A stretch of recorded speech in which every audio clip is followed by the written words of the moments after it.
everyone, and welcome back to Mach 1 Mindset. Today we're diving into AP US Government and Politics 1.9 Federalism in Action. Now before we get started, please make sure you like, subscribe, and of course, comment down below if you have any questions. Let's get into it. Federalism is not just a theory written into the Constitution. It is a working system that shapes how policy is made every day in the United States. At its core, federalism is a system of shared power between the national government and the states' governments. Instead of one level of government controlling everything, authority is divided.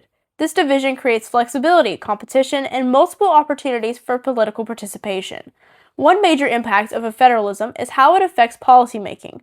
National and state governments each play roles, sometimes independently and sometimes together. The federal government often sets a baseline of standards, especially in areas like civil rights, environmental protection, and economic regulation. States then have the ability to adapt or expand policies based on local needs. This system matters because it allows states to act what Supreme Court Justice Louis Brandeis famously called laboratories of democracy.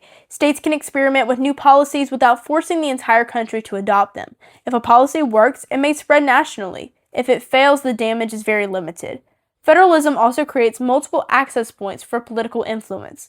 If an interest group cannot achieve change at the federal level, it can shift its efforts to state legislatures, governors, or courts.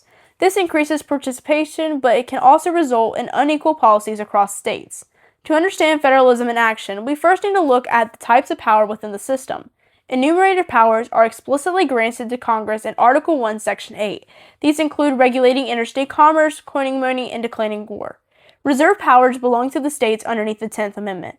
These include conducting elections, establishing local governments, and regulating education. Concurrent powers are shared by both levels of government. Taxation, law enforcement, and borrowing money all fall into this category. Finally, implied powers come from the necessary and proper clause and allow Congress to carry out its enumerated powers effectively. Another major way federalism operates is through grants and mandates. The federal government often uses money to influence state policy. Block grants provide states with funds but few restrictions. States generally prefer these because they preserve flexibility. Categorical grants are more specific and come with conditions. The federal government prefers these because they allow greater control over policy outcomes. Mandates are federal requirements that states must follow. Some are unfunded, meaning states must comply without receiving financial support. Unfunded mandates often create tension between state and federal governments.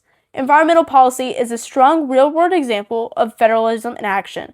The federal government, through the Environmental Protection Agency, or EPA, sets national standards for air and water quality. States can meet these standards, but they are also free to exceed them. California, for example, enforces stricter emissions regulations due to local health and environmental concerns. Federalism also affects stakeholders differently. Civil rights groups may focus on federal courts to enforce constitutional protection. State governments may pilot education or healthcare reforms. Local governments can respond quickly to community needs, though they often depend on state or federal funding. At the same time, federalism places limits on power. Congress cannot simply force states to adopt policies unless those policies are tied to federal funding. The Supreme Court can also step in while federal actions exceed constitutional authority, as seen in cases like the United States versus Lopez. To conclude, federalism is a living system.